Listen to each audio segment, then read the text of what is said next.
देखा कि ये आदिवासी लोग हैं, उन्होंने इतने बड़े शासक वर्ग अंग्रेजों के सामने कभी भी सरेंडर नहीं किया, कभी भी गुलामी नहीं की।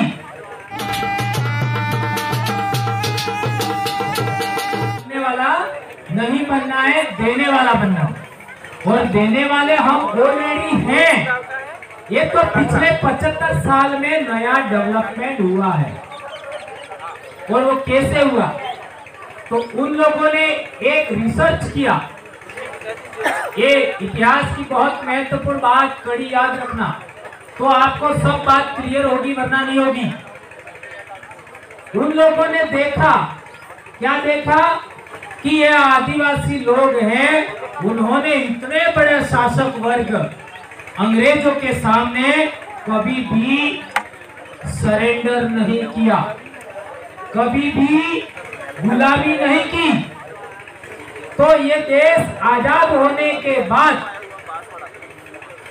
इन लोगों ने गुलामी नहीं की और बहुत बड़े अंग्रेजों के विरोध में आंदोलन लड़े। तो आजाद भारत के अंदर इतने आजाद ख्यालात के लोग हैं, इतना स्वतंत्रता प्रेमी लोग हैं, इतने राष्ट्र प्रेमी लोग हैं, उनको हम नियंत्रित कैसे करेंगे? ये प्रश्न को याद रखो।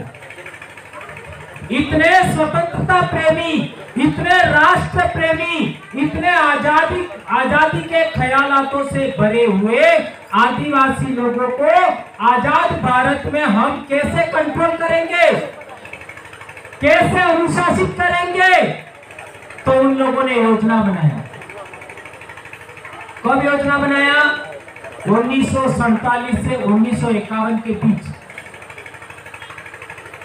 1947 से 1951 के बीच क्या योजना बनाई कि आदिवासी लोग हैं, वो आंदोलन लड़ते हैं, लड़ाई लड़ते हैं, तो लीडर के नेतृत्व में लड़ाई लड़ते हैं।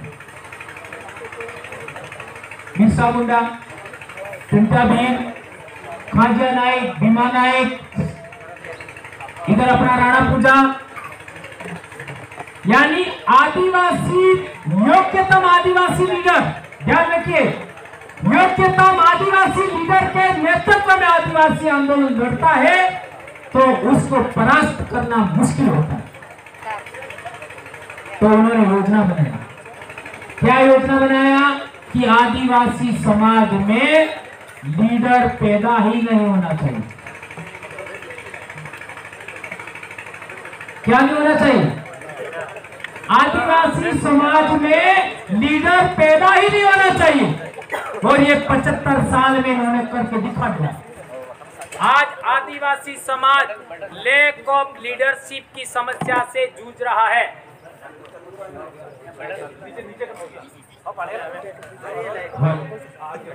आज हेलो इधर जाने क्या है, फिलहाल प्रदेश वाला आगे क्या है, मतलब लाइट बंद कर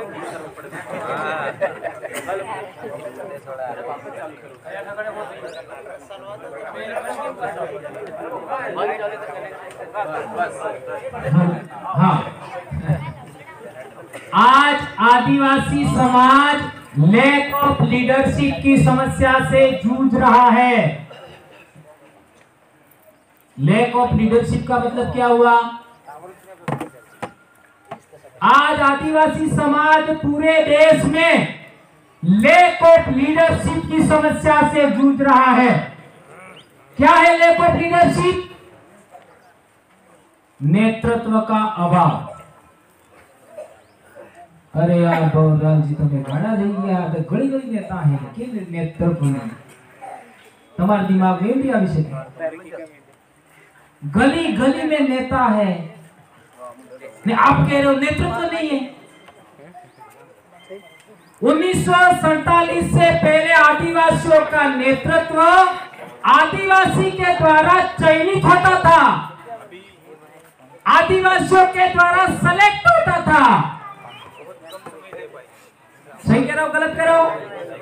और योग्यतम आदमी हैं। आदिवासियों के जो गणतंत्र होते थे उनमें योग्य योग्यतम आदमी है वह लीडर होता था। आज क्या हो रहा है?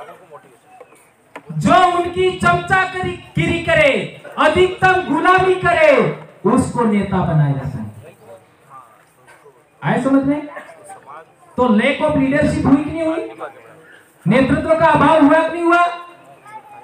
ये बात आप लोगों को समझना होगा।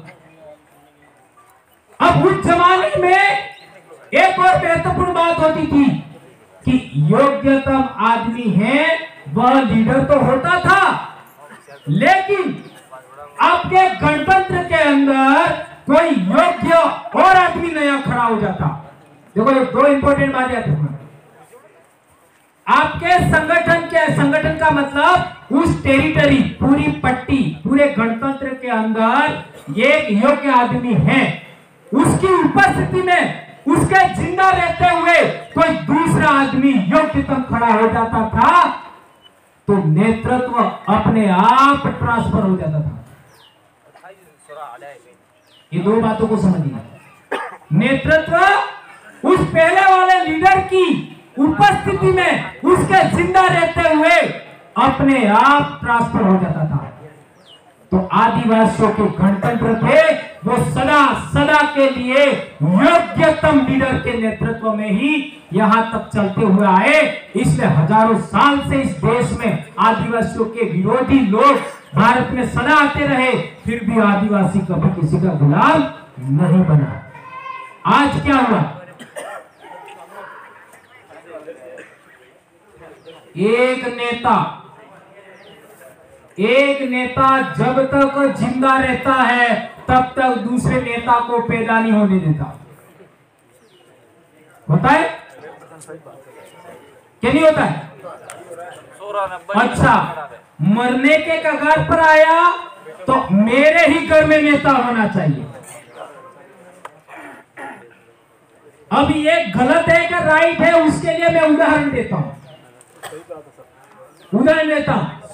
पहले जमाने में, आज की तारीख में जो मुसलमान लोग हैं और भारत के मुसलमान लोग हैं जो बाहर से नहीं आए मुसलमान लोग, लेकिन भारत के मुसलमान जो भारत के लोगों से कन्वर्ट होकर के मुसलमान बने, उनके पूर्वज पहले कौन थे? पता लगाओ कौन थे पहले।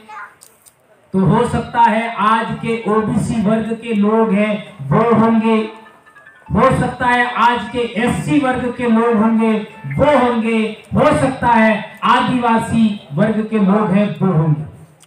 ये उदाहरण दे रहा हूं। और उससे आगे बढ़ोगे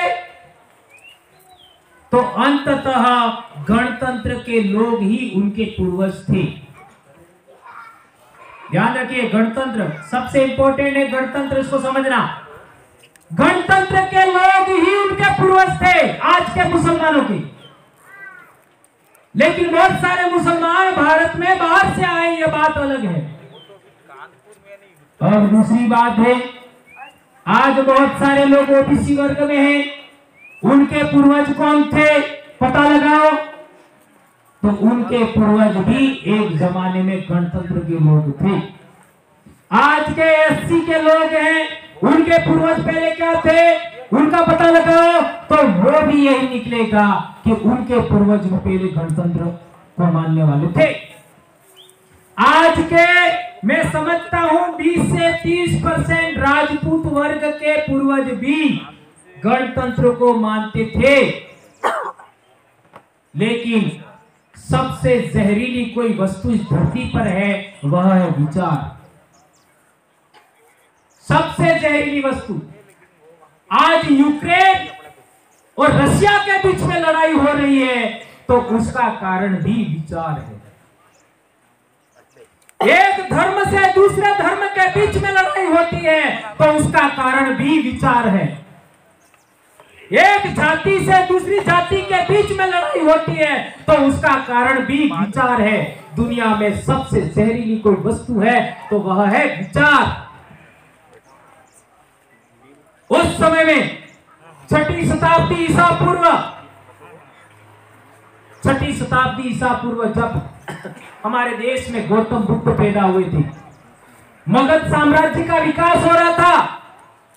उस समय में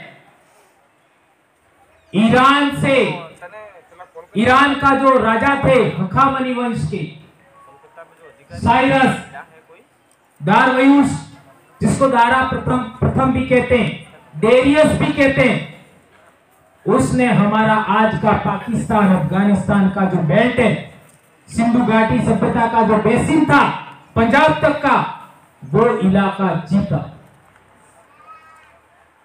जीता और जीतने के बाद वो अपना 20वां प्रांत बनाया।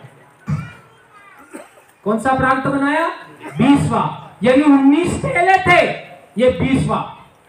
ये मैं संभवतः ऐसा मानता हूं कि दक्षिण एशिया में बाहर से पहले आने वाले लोग वो थे, ऐसा मैं मानता हूं। अभी उसका रिसर्च आगे जारी है। कब आए? 6ठी शताब्दी ईसा पूर्व, अर्थात आज से 2600 साल पहले। तो वो जो लोग थे उनका धर्म क्या था? क्या था? ये जानने की, समझने की जरूरत है। क्या धर्म था उनका? तो उस समय ईरान में कौन सा धर्म था? पारसी धर्म, पर्शियन, पारसी, फारसी,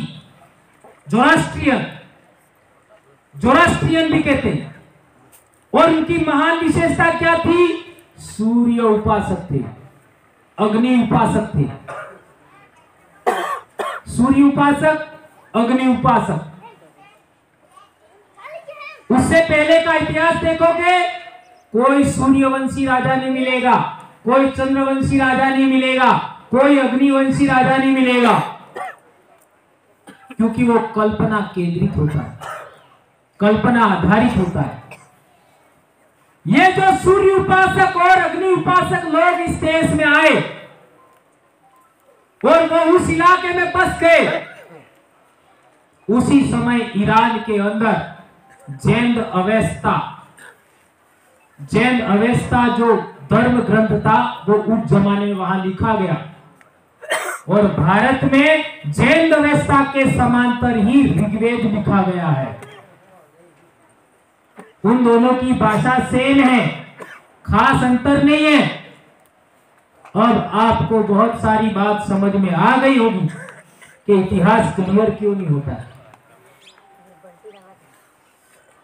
इसलिए हमारे देश में जितने भी ऋषि मुनि हैं, इनका 4 पीढ़ी से ज्यादा नाम आगे नहीं मिलते। कितनी? 4 पीढ़ी।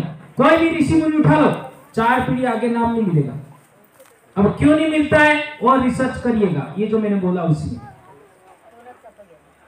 इसके बाद तो इन्हीं फारसी लोगों को, पारसी लोगों को, इन्हीं ईरानी लोगों को हराया सिकंदर ने। और सिकंदर कहां का था? यूनान का। तो यूनानी लोग भी भारत में आए, उनको कहते हैं इंडो ग्रीक, हिंद यवन।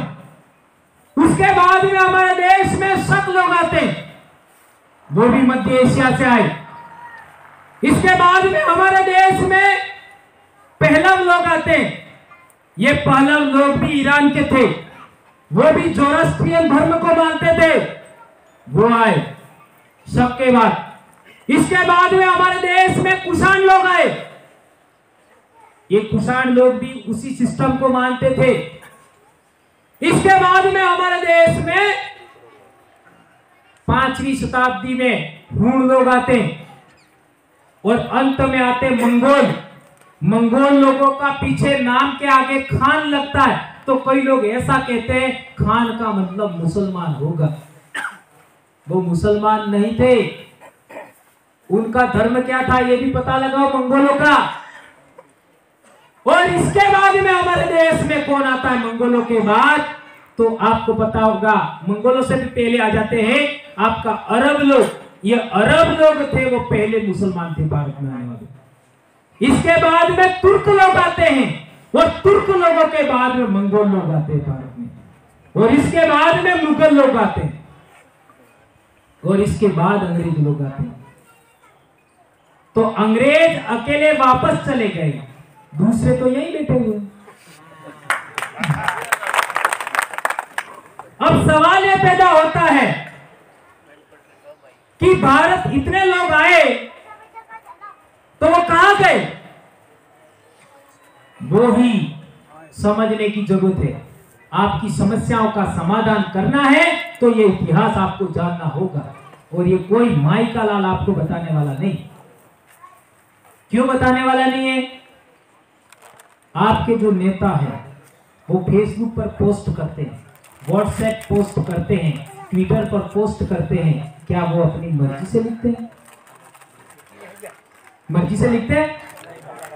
न तो मर्जी से लिख सकते हैं, ना मर्जी से बोल सकते हैं, वो तो ऊपर से आता है, वो कॉपी पेस्ट करते हैं।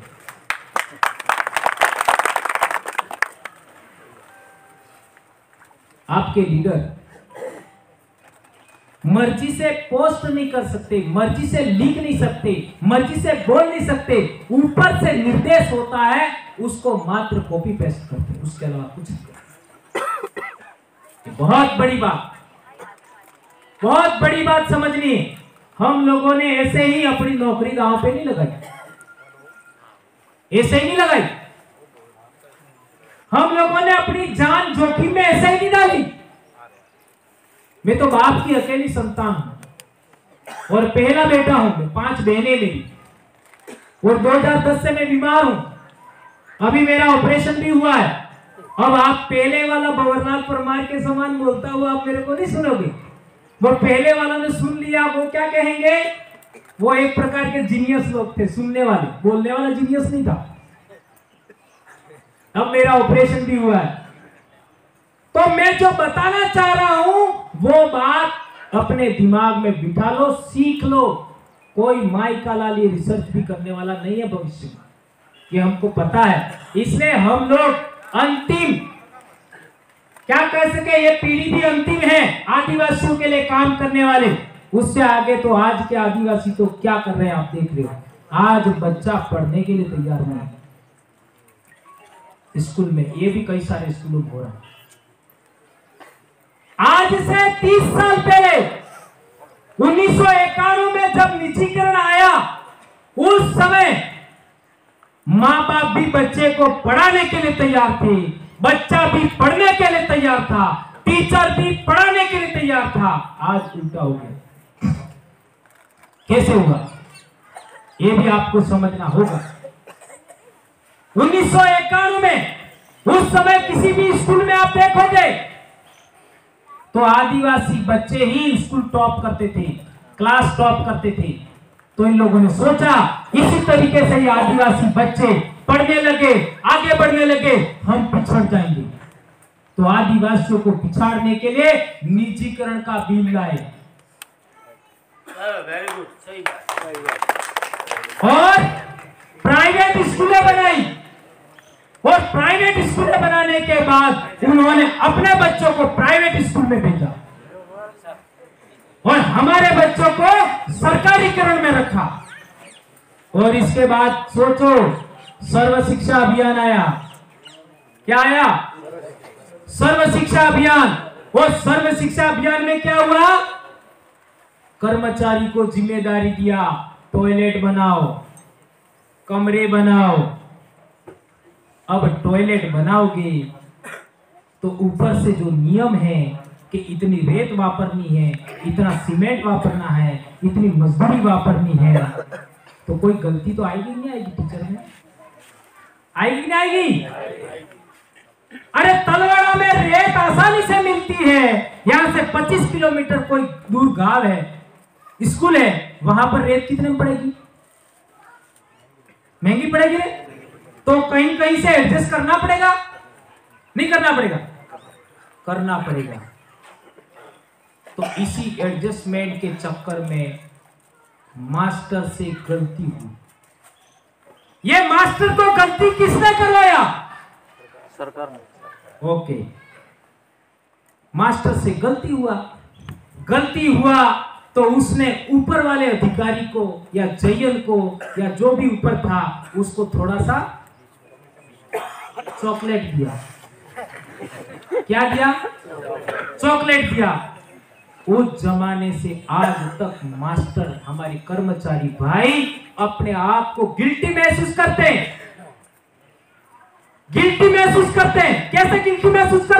हमारे द्वारा गलती हुई,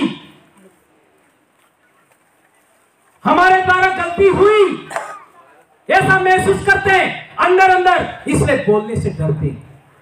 इसका मतलब ये नहीं कह रहा हूं मैं सभी करते हैं, जिन्होंने ये काम किया, जिन्होंने इस मामले में हाथ डाला, बेचारे कई लोगों को अनायास हाथ डालना पड़ा। ये मैं कह रहा हूं, दिल से कह रहा हूं, ये सही कह रहा हूं गलत कह रहा हूं, आप भी कर्मचारी भाई हैं, आप समझ सकते हैं। इतने से मन नहीं भरा, 2004 में मिड डे मील ले आए। क्या ले आए?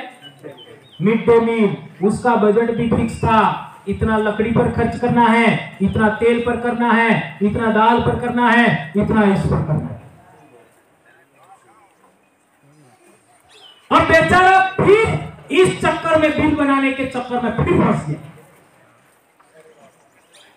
और फिर क्या किया? बच्चे तो आए 25 और थोड़ा सा पैसा ज्यादा मिलेगा, 40 भर दो।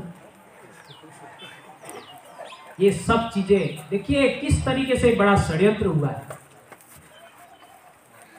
मैं मिड डे मील का विरोधी नहीं हूं, सर्व शिक्षा का विरोधी नहीं हूं। हमारे कैरेक्टर और हमारी नैतिकता के साथ में जो खिलवाड़ हुआ, उससे पहले के शिक्षक, उससे पहले के लोग, स्टूडेंट, उनमें जो आज चेंज आया है, आज परिवर्तन आया है, उसके लिए मैं बोल रहा हूं। कितना नुकसान हो गया इस बिल बनाने के चक्कर में, हमारा बहुत नुकसान हो गया। फिर क्या हुआ? थोड़ा सा 1 बजने जा रहा है, अभी रोटी मिलने वाली है, तो बच्चे वो रसोई की ओर देखते थे, उनका ध्यान भटकने लगा। और फिर रिसेस में खाना खा करके फिर उबासी दी अब्बा मान जी, पेट भराई जाए उबासी आ रही ना, तो बच्चे पढ़ने नहीं लगे, बराबर याद नहीं करने लगे। तो बच्चे हैं, उनका गुणवत्ता में कमी आने लगी, तो उन्होंने नियम बना दिया 1 से 8 तक किसी को फेल नहीं करना। पहले क्या करते थे? नहीं पढ़ता है फेल। नियम क्या बना दिया? 1 से 8 तक फेल नहीं। फिर दूसरा एक नियम बना दिया, सभी बच्चे स्कूल आना चाहिए। पहले संयुक्त परिवार था तो गैर मुठिया ही मोटा दादो ही रहता था, काका बाबा ही रहता, ने बढ़ता ही सोरा ही रहता, तो नान सोरा अवरता। अब एकल परिवार हो गया। एकल परिवार होने के बाद सभी बच्चे स्कूल जाएं तो उनको खाना कौन खिलाए? अनाज कहां से लाओ? कपड़े कहां से लाओ? पढ़ाई के लिए खर्च होता वो कहां से लाओ? तो पिता चला गया अहमदाबाद। 1951 से पहले नहीं के बराबर लोग बाहर जाते थे। पिता बाहर चला गया तो भी माँ अपने बच्चों को कंट्रोल करके पढ़ाती थी, तो माँ को भी घर से बाहर निकालने की योजना बनाई। माँ घर पे रहती थी तो खेतीबाड़ी भी होती थी, पशुपालन भी होता था, बच्चे भी पढ़ते थे, तो माँ को भी घर से बाहर निकालने की योजना बनाई। उसका नाम है नरेगा मरेगा।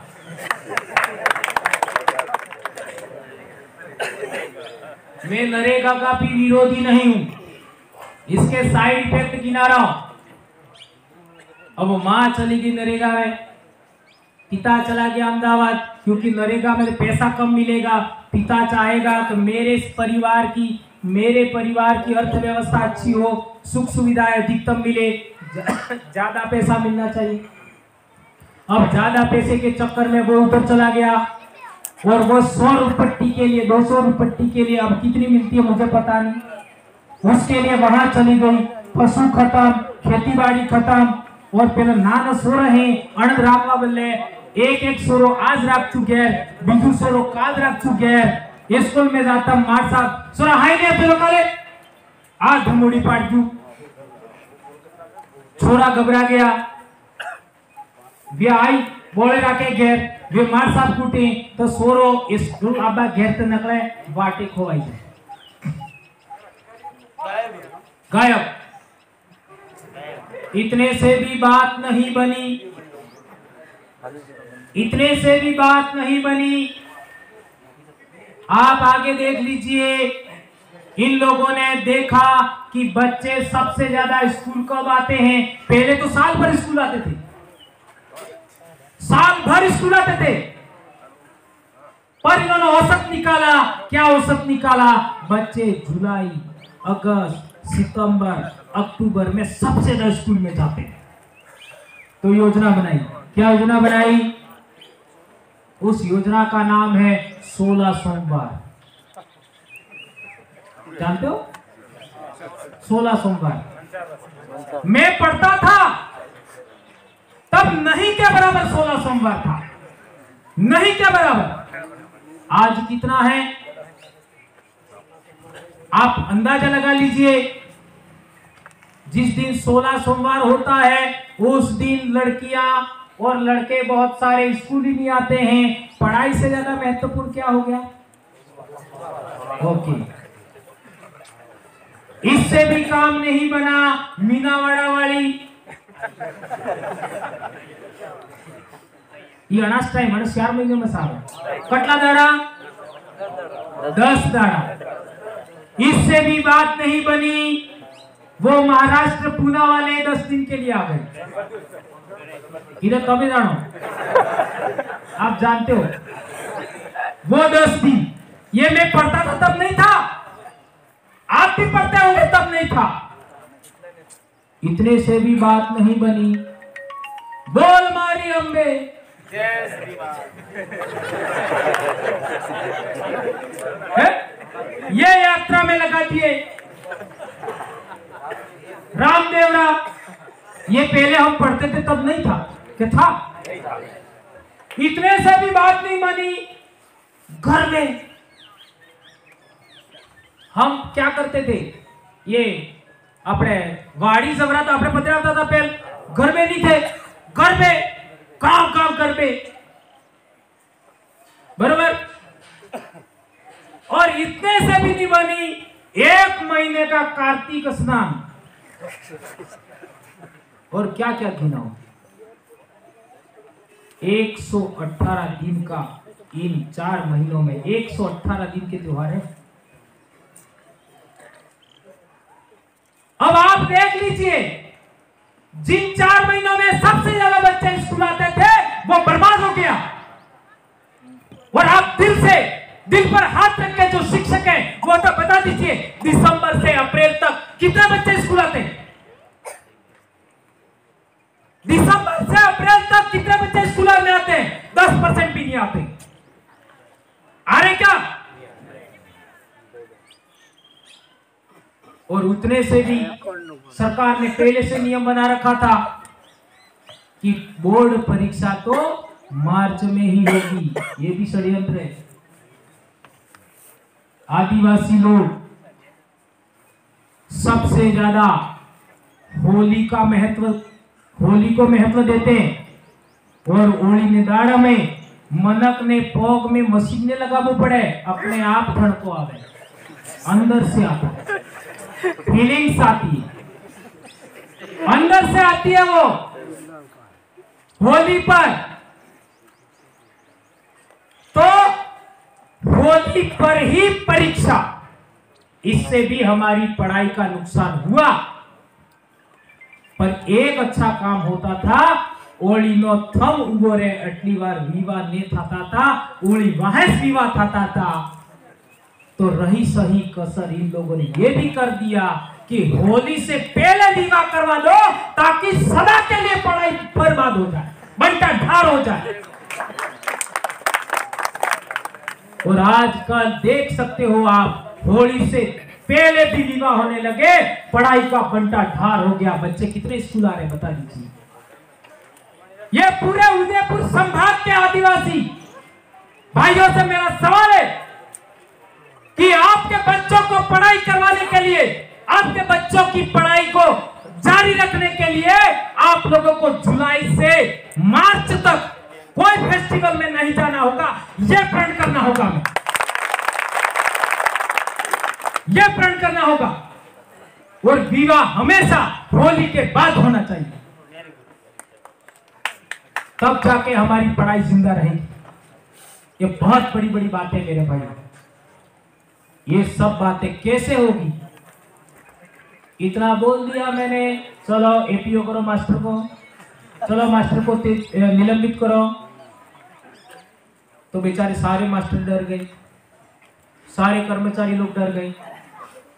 बेरोजगार बोल रहे हैं चलो केस में फंसा दो, ये केस में डर गए। अरे भैया हम गलत क्या बोल रहे हैं बताओ मेरे को, क्या गलत बोल रहे हैं? हमने किसके हाथ से क्या छीन लिया, क्या गलत कर लिया? अरे हमको फ्रीडम ऑफ स्पीच के तहत आर्टिकल 19 के तहत हमको बोलने का अधिकार भी नहीं है क्या? हमारे साथ के समाज के साथ में जो नाइंसाफी हो रही है, उस नाइंसाफी पर बोलने का अधिकार भी नहीं है क्या? ये समझने की जरूरत है। इसलिए मेरे भाइयों, अब या तो समाज को बचाने के लिए तैयार हो जाओ, या जो हो रहा है होने दीजिए। क्या करना है आपको? समाज को बचाना है, अपने बच्चों को बचाना है, अपनी पढ़ाई को बचाना है, अपने आरक्षण को बचाना है, तो हमें अब घर से निकलकर लोगों को जोड़ने की योजना के साथ जुड़ना है। और लोगों की जोड़ने की योजना हमारी क्या है, हमारा तरीका काम करने का क्या है, वो हम ओपन नहीं बोलेंगे, वो ट्रेनिंग में बताएंगे। कैसे कैसे संगठन निर्माण करना है, बिल प्रदेश मुक्ति मोर्चा कैसे बनाना है, बिल प्रदेश विद्यार्थी मोर्चा कैसे बनाना है, बिल प्रदेश युवा मोर्चा कैसे बनाना है, वो ट्रेनिंग में बताएंगे। ये काम आप अगली मीटिंग जब भी होगी उस दिन हम बना देंगे। आप लोगों को सूची बना के लानी। कैसे सूची बना के लानी है? एक ब्लॉक, एक्स ब्लॉक। दोस्तों, हमारे YouTube चैनल को यहाँ पर क्लिक करके सब्सक्राइब करें। इस तरह की जानकारी प्राप्त करते रहने के लिए इस बेल आइकन को ज़रूर दबाएं, जिससे हमारे नए वीडियो अपलोड करते से ही आपको तुरंत नोटिफिकेशन प्राप्त हो।